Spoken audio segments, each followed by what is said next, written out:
Olá pessoal, estamos aqui novamente com mais um conteúdo para vocês. Hoje eu vou tentar explicar o conceito dessas duas palavras que muito se ouve quando começamos a investir em ativos de renda variável, como por exemplo os fundos imobiliários. E essas duas palavras são diversificação e liquidez.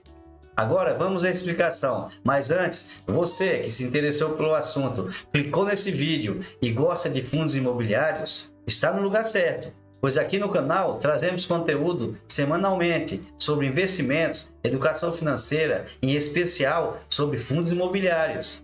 Então eu faço convite a se inscrever no canal, a deixar o seu like, a compartilhar o vídeo e ativar o sininho das notificações, para que os nossos vídeos cheguem até você assim que forem postados, tá ok?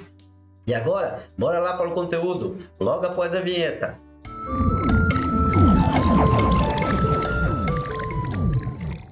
Geralmente, quando as pessoas pensam em investir no mercado imobiliário, a primeira coisa que lhe vem à cabeça é comprar uma casa ou comprar um apartamento e colocá-lo para alugar, não é mesmo? Ou até mesmo procurar um bom ponto comercial no centro da cidade, comprar e alugar, pois fazendo isso vai receber um aluguel todo mês que vai ajudar a viver mais tranquilo. E isso não está errado, pessoal, pois a grande maioria das pessoas seguem esse caminho, pois no nosso país tem essa tradição passada de pai para filho. E por outro lado, as pessoas ainda têm muito receio sobre investimentos em bolsa de valores, em especial os fundos imobiliários, pois se sentem mais seguras tendo uma casa ou um apartamento em seu nome, rendendo o aluguel todo mês. E está tudo bem, pois cada um investe o seu dinheiro onde achar mais seguro, não é verdade? E aí que entra, pessoal, a primeira palavra que eu coloquei, eu vou explicar para vocês, que é a diversificação. Pois nem todo mundo vai ter dinheiro suficiente para comprar assim de imediato mais de um imóvel para alugar. Então, nesse caso, tem a opção dos fundos imobiliários, que são mais acessíveis aos pequenos investidores, pois existem bons fundos imobiliários negociados em bolsa de valores que as suas cotas custam menos de R$10. E nesse caso, pessoal, esses fundos imobiliários investem os seus recursos, basicamente, na maior parte da indústria dos fundos imobiliários, em imóveis comerciais, como prédios de escritórios, shopping centers, galpões logísticos, e em imóveis que são alugados para diversos setores, como hospitais, escolas, supermercados, atacarejos, enfim, uma infinidade de setores comerciais. E aqui uma curiosidade, pessoal, acredite se quiserem, existem fundos imobiliários que investem até em cemitérios.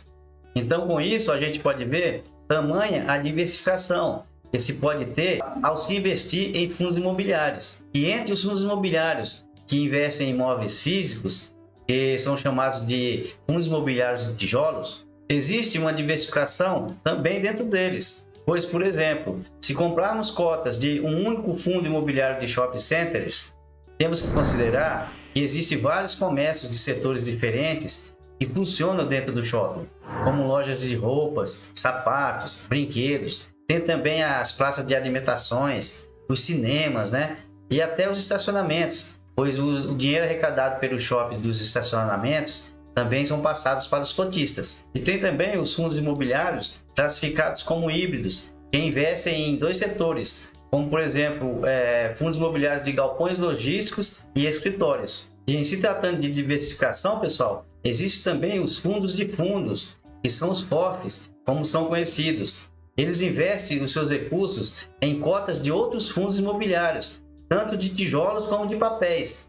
Então, nesse caso, você comprando apenas uma cota de um fundo de fundos, você estará exposto a vários outros setores de fundos imobiliários, aumentando muito a diversificação da carteira.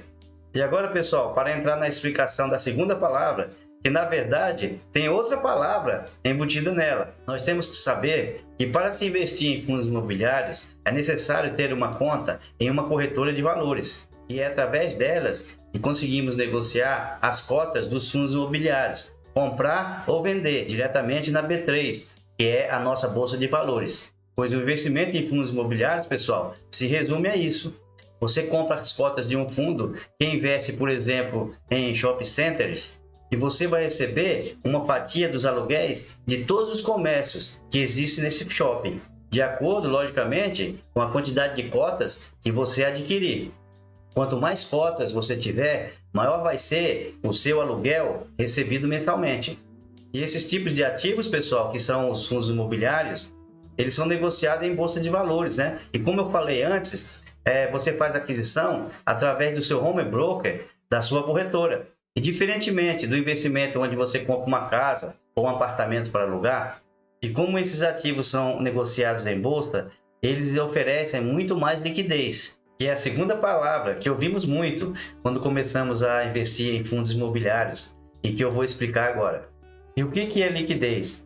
É a capacidade de comprar ou vender as cotas de um fundo imobiliário de uma maneira rápida e eficaz.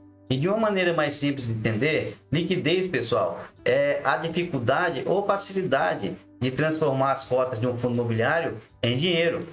Então, se o ativo tem alta liquidez diária, se torna bem mais rápido vender as suas cotas e transformá-las em dinheiro. E essa transação geralmente ocorre, pessoal, no prazo de 2 dias úteis. Ao contrário do que ocorre com um imóvel que você comprou e está querendo vender. Isso pode levar algum tempo e, dependendo do caso, até alguns meses para você vender esse imóvel. Agora, com os fundos imobiliários, vamos supor que você tenha 10 mil investidos e lhe rendendo aluguel todo mês. E acontece um imprevisto na sua vida e você vai precisar de R$1.000 para resolver esse problema. Aí você pode tranquilamente vender uma quantidade de cotas que chega a esse valor de R$1.000, ficando o seu patrimônio agora no valor de R$9.000, rendendo aluguéis normalmente. Lógico que um valor um pouco menor, pois você usou um pouco do capital investido. Agora, no caso do imóvel, vamos supor que você comprou um apartamento no valor de R$150.000, colocou para alugar e recebe aluguel mensalmente. Daí acontece um imprevisto e você vai precisar de um montante de R$10.000. Aí, nesse caso, a única opção que você tem é de vender o imóvel, pois não tem como você vender parte dele, né? Vender um banheiro, vender um quarto separadamente, não é verdade? Então, nesse ponto, pessoal, a diversificação e liquidez, os fundos imobiliários se tornam uma opção bem mais vantajosa de se investir. Agora, como eu falei lá atrás, existe dentro da liquidez um ponto que pode ser encarado como negativo ou não, mas tem que ser entendido para que você invista em fundos imobiliários com tranquilidade. Esse ponto se chama volatilidade. E o que é volatilidade? É uma medida econômica que indica a frequência e a intensidade das mudanças de um valor de um ativo em um período específico. E para ficar mais fácil de entender, pessoal, volatilidade é a variação do preço do ativo lá na bolsa de valores. E aí podemos comparar a palavra volatilidade nas duas modalidades de investimentos. No caso da compra de um imóvel, vamos supor que você quer comprar um apartamento e vê lá, né, na imobiliária o valor de um apartamento, R$250.000. Ou se não, você vê na própria internet, né, um anúncio lá, um apartamento de R$250.000. Então você decide esperar um pouco e dar uma pensada, né? E se passa um dia, 2 dias, uma semana que seja, aí você volta de novo na imobiliária, vê o mesmo apartamento, está lá, R$250.000. O anúncio da internet também está lá, o mesmo apartamento, R$250.000. Então, nesse caso, você vê que não teve volatilidade, né? Não teve aquela variação de preço. O apartamento continua sendo o mesmo valor, mesmo passando alguns dias, né? Uma semana. Agora, no caso dos fundos imobiliários, pessoal, como são ativos que são negociados em bolsa de valores, existe sim a volatilidade, a variação de preço, pois são ativos de renda variável. Se você acessar o home broker da sua corretora, né, no período da manhã, assim que abre a bolsa de valores, que é às 10 horas da manhã, e você está interessado em comprar um fundo imobiliário, né? E como eu falei, existem fundos imobiliários negociados abaixo de R$10. Então vamos supor que você vê lá, o fundo imobiliário está a R$9,50 a cota. Você dá uma olhada, né, se interessa, só que não quer comprar agora. Então desliga o computador e vai fazer os seus afazeres. Depois do almoço, mais ou menos, você volta de novo, abre o seu home broker lá e acessa o mesmo fundo imobiliário. O valor da sua cota está valendo R$9,55 ou R$9,48. Então realmente tem essa variação. É muito rápido nos fundos imobiliários. Só que isso, pessoal, não quer dizer que os imóveis que o fundo tem não se desvalorizou ou se valorizou nessa mesma velocidade, tá ok? Isso é uma característica dos fundos imobiliários, pessoal. pois são cotas negociadas em bolsa de valores. Então, toda hora existem pessoas querendo comprar, pessoas querendo vender, tá? Então, dependendo, se não tiver muitas cotas disponíveis, as pessoas se propõem a pagar mais. O que acontece? A cota vai lá em cima.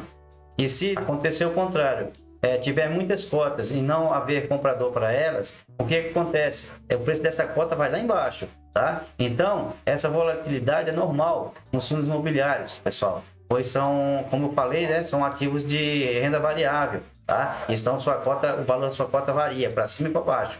E isso a gente tem que acostumar e saber que é normal nesse tipo de investimento. Então, essa foi a explicação que eu trouxe para vocês dessas duas palavras, né, que ouvimos muito quando começamos a investir em fundos imobiliários. E a minha opinião a respeito de qual investimento é melhor, né, para aplicar o seu dinheiro em fundos imobiliários ou comprar um imóvel para alugar. Depende da situação de cada um, pessoal. No meu caso, eu comecei a investir em fundos imobiliários, pois na época eu não tinha a capital necessária para comprar um imóvel. Hoje, o patrimônio que eu tenho acumulado até que já dá para comprar um pequeno apartamento. Mas eu prefiro deixar o meu patrimônio investido em fundos imobiliários. Mas aí, quem sabe, né? Quando eu tiver um patrimônio bem maior, eu invista em um imóvel e coloque para alugar. Pois aí estarei diversificando ainda mais os meus investimentos, não é verdade? Agora também está tudo certo, como eu falei antes, com pessoas que têm condições de comprar um imóvel para alugar e se sentem mais seguras com esse tipo de investimentos. E é isso aí, pessoal. Espero que tenham gostado do conteúdo e que eu tenha ajudado de alguma forma. E não se esqueçam de deixar o seu like e os comentários agora no final, tá ok? Pessoal, um abraço, fiquem com Deus e até o próximo vídeo.